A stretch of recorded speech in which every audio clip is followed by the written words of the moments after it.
Hello students, I am Mamta Soni from Kohinoor Kids Academy. Today we will study fundamental particle of atom in a 9th class. 9th class में आज हमारा topic है fundamental particle of atom. ये topic हम study कर रहे हैं chapter number 4 जो कि है हमारा स्ट्रक्चर ऑफ दी एटम. अभी तक हमने 9th क्लास में जितने भी टॉपिक स्टडी किए हैं जैसे कि एटॉमिक मॉडल्स हैं, वैलेंसी है, आइसोबार है, आइसोटॉप हैं, ये सभी टॉपिक्स जो हैं वो हमारे चैप्टर नंबर 4 में ही इंक्लूड हैं. और आज हम स्टडी कर रहे हैं फंडामेंटल पार्टिकल्स, यानी इनके बीच में हमें डिफरेंस स्टडी करना है कि फंडामेंटल पार्टिकल्स जो है उनमें क्या डिफरेंस होता है. Atom have 3 main fundamental particles की एटम जो है उसके अंदर 3 मेन फंडामेंटल पार्टिकल्स होते हैं जिनको हम कहते हैं इलेक्ट्रॉन, प्रोटॉन एंड न्यूट्रॉन. अब इन फंडामेंटल पार्टिकल्स के बीच में हमें डिफरेंस स्टडी करना है. फर्स्ट डिफरेंस आता है डिस्कवरी के बेस पे कि इलेक्ट्रॉन जो है उसकी डिस्कवरी किसने की. Electron is discovered by J Thomson. Electron की डिस्कवरी की जे थॉमसन ने. Proton is discovered by Goldstein. Proton की डिस्कवरी की गोल्डस्टीन ने. And neutron is discovered by Chadwick. Neutron जो है उसकी जो डिस्कवरी है वो किसने की, चैडविक ने. तो फर्स्ट जो डिफरेंस था वो किसके बेस पे था, डिस्कवरी के बेस पे. नेक्स्ट डिफरेंस आता है हमारा सेकंड डिफरेंस, वो है पोजीशन, यानी कि इलेक्ट्रॉन, प्रोटॉन, न्यूट्रॉन जो है उनकी पोजीशन एटम में कहाँ होती है. तो ये भी हमने स्टडी कर रखा है. इलेक्ट्रॉन कहाँ प्रेजेंट होता है, शेल में या फिर ऑर्बिट में, और प्रोटॉन, न्यूट्रॉन कहाँ प्रेजेंट होते हैं, न्यूक्लियस में. So electron is present in orbit या फिर shell, that means it is present outside the nucleus. कि जो इलेक्ट्रॉन होता है वो ऑर्बिट में या शेल में प्रेजेंट होता है, या ये अदर वर्ड में ये कह सकते हैं कि ये न्यूक्लियस के आउटसाइड और जो स्फीयर होता है उसमें इलेक्ट्रॉन प्रेजेंट होता है.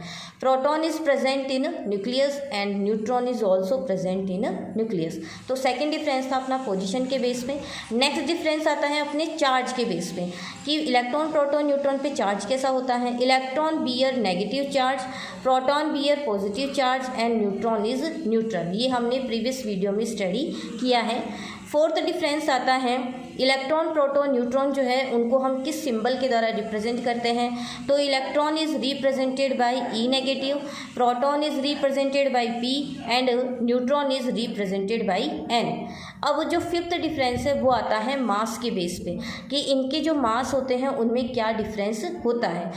सभी जो 3 फंडामेंटल पार्टिकल्स हैं उसमें जो मास होता है वो न्यूट्रॉन का प्रोटॉन और इलेक्ट्रॉन की कंपैरिजन में थोड़ा ज़्यादा होता है, और इलेक्ट्रॉन का जो मास होता है वो नेग्लिजिबल माना जाता है. तो electrons mass, the mass of electron is negligible, यानी इसके मास को नेग्लिजिबल कंसिडर किया जाता है.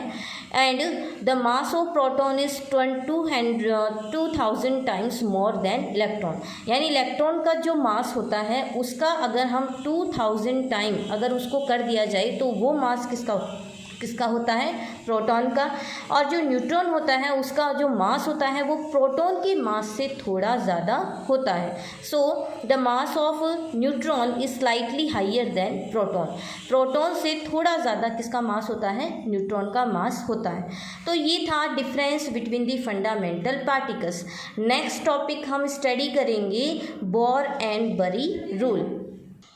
नेक्स्ट जो अपना टॉपिक है वो आता है बोर एंड बरी स्कीम, जिसको आप कह सकते हो बोर बरी रूल. ये बोर बरी रूल क्या है, ये रूल जो है वो हम जो इलेक्ट्रॉन्स का डिस्ट्रीब्यूशन करते हैं ऑर्बिटल्स में उसके लिए ये रूल दिया गया. यानी कि जो बोर ने आपको बताया था कि बोर मॉडल ये हमने प्रीवियस वीडियो में स्टडी कर लिया है. बोर ने न्यूक्लियस के बाहर जिस पाथ के अंदर इलेक्ट्रॉन राउंड करता है बोर ने उसको क्या कहा था, ऑर्बिटल.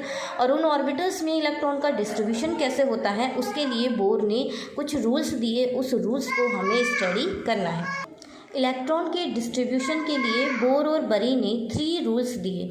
उन 3 रूल्स को फॉलो करके ही हम इलेक्ट्रॉन्स का डिस्ट्रीब्यूशन ऑर्बिटल्स में करते हैं. जब हम इलेक्ट्रॉनिक कॉन्फ़िगरेशन राइट करते हैं किसी भी एटम का तो उसे हम स्टडी करते हैं. The distribution of electron into different orbits of an atom was suggested by bore and बरी स्कीम। यानी कि जो इलेक्ट्रॉन्स का डिस्ट्रीब्यूशन होता है डिफरेंट ऑर्बिटल्स में, उनको किसके द्वारा सजेस्ट किया गया? बोर एंड बरी स्कीम के द्वारा या उनके रूल्स के द्वारा सजेस्ट किया गया।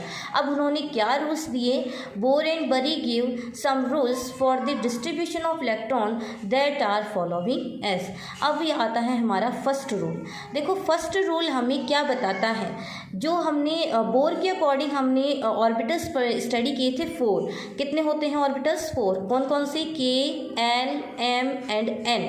अब ये जो 4 ऑर्बिटल्स हैं या इससे बाहर भी ऑर्बिटल्स आते हैं, जैसे जैसे एटॉमिक नंबर इंक्रीज होता जाता है नंबर ऑफ ऑर्बिटल्स भी इंक्रीज होते जाते हैं। तो कहने का मीन्स क्या है कि ये जो ऑर्बिटल्स हैं, इन ऑर्बिटल्स में मैक्सिमम नंबर ऑफ इलेक्ट्रॉन कितने आएंगे, यानी आप कितने ज़्यादा से ज़्यादा कितने इलेक्ट्रॉन्स फिल कर सकते हो, उसको हम सॉल्व करते हैं एक फॉर्मूले के द्वारा। उस फॉर्मूले को हम कहते हैं 2n²।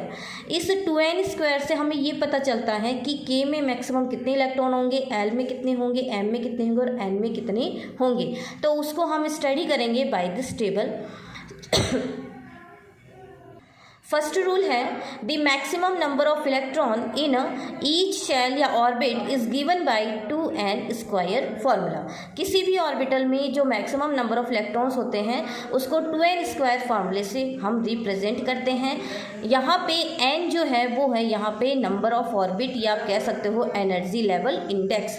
यहाँ पे n की वैल्यू जो है वो कितनी होती है? 1 2 3 4। ये हमने प्रीवियस वीडियो में भी बोर मॉडल में स्टडी किया है।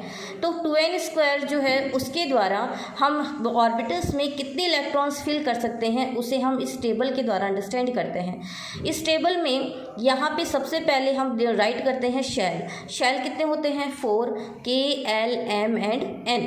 और इस शेल में मतलब ईच शेल के लिए n की वैल्यू कितनी होगी? तो n की वैल्यू K के लिए 1, L के लिए 2, M के लिए 3 और N के लिए 4। अब ये 2n² रूल्स को कैसे फॉलो करेंगे? 2n² में जो n है उसकी जगह हमें हर जो ईच सेल जो है उसके लिए n की वैल्यू रखनी है। तो यहाँ पे 2 मल्टीप्लाई K के लिए n की वैल्यू कितनी होती है? 1 का स्क्वायर हो जाएगा और 2 मल्टीप्लाई 1, तो नंबर ऑफ इलेक्ट्रॉन कितने आ जाएंगे यहाँ पे? मल्टीप्लाई होके 2।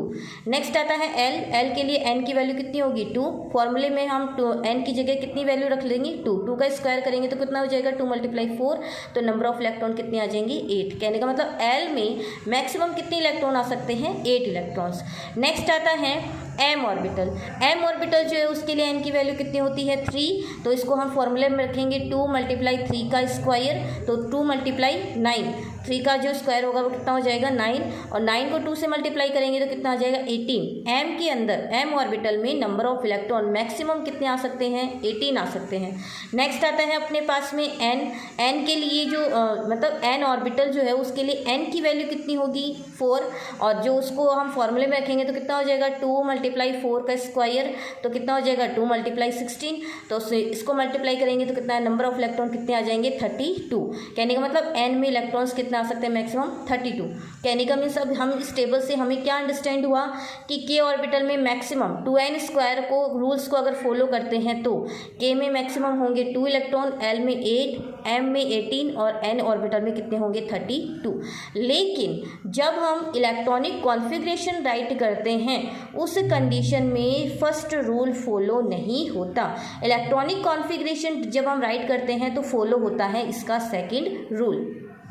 सेकेंड रूल क्या कहता है?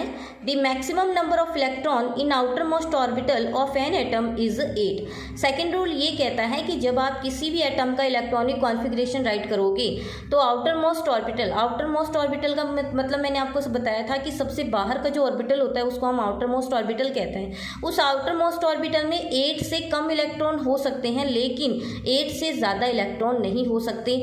यानी कि 8 इलेक्ट्रॉन हो सकते हैं या 8 से कम इलेक्ट्रॉन हो सकते हैं, लेकिन 8 से ज़्यादा इलेक्ट्रॉन पॉसिबल नहीं है।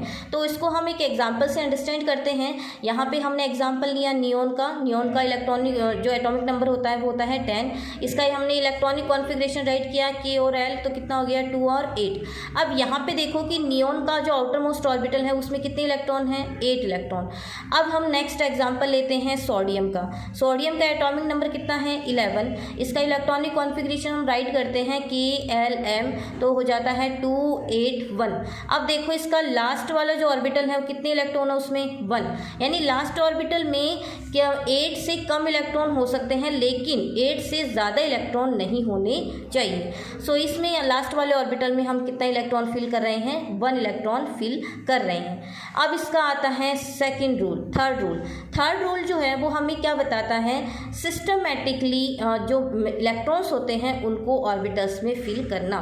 कहने का मतलब क्या है कि सबसे पहले k ऑर्बिटल फिल करेंगे, फिर l करेंगे, फिर m करेंगे, फिर n करेंगे। ऐसे नहीं है कि हम इलेक्ट्रॉन्स को k के बाद में सीधा कहाँ फिल कर दें, m ऑर्बिटल में। सो थर्ड रूल जो है वो किसको बताता है, electrons are filled systematically method in each orbital, कि इलेक्ट्रॉन्स का सिस्टमैटिकली तरीके से हमें ऑर्बिटल्स में उसकी फिलिंग करनी है। यहाँ पे हम कुछ एग्जाम्पल स्टडी कर लेते हैं। जैसे हमने मैग्नीशियम लिया, मैग्नीशियम का एटॉमिक नंबर कितना होता है, 12 है, KLm, तो कितना हो जाएगा 282।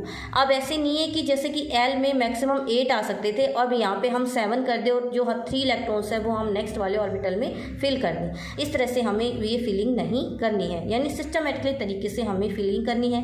नेक्स्ट आता है, जैसे एग्जाम्पल हमने सिलिकॉन लिया, कितना होता है एटॉमिक नंबर 14, तो इसके लिए क्या हो जाएगा इलेक्ट्रॉनिक कॉन्फ़िगरेशन KLm284। नेक्स्ट आता है जैसे ऑर्गन में कितना होता है 18, तो KLm हो जाएगा इसका 288। नेक्स्ट आता है कैल्शियम का एटॉमिक नंबर होता है 20, तो 20 के लिए इलेक्ट्रॉनिक कॉन्फ़िगरेशन क्या हो जाएगा KLmn2882। तो इस तरीके से हमें सिस्टमेटिकली तरीके से इलेक्ट्रॉन का कॉन्फ़िगरेशन राइट करना होता है। अब ये जो मेथड है, ये जो हमने टॉपिक स्टडी किया है, ये इलेक्ट्रॉन्स का डिस्ट्रीब्यूशन के लिए जो रूल्स हैं वो है, ये हमें दिए गए हैं। हमारे एग्ज़ाम में भी हमें इसी रूल्स को, इन 3 रूल्स को आस्किंग किया जाता है कि इलेक्ट्रॉन के डिस्ट्रीब्यूशन के लिए जो बहुत बड़ी रूल्स हैं उनको हमें बताना होता है। नेक्स्ट जो वीडियो होगा उसमें हम न्यूमेरिकल स्टडी करेंगे on the basis of average atomic mass.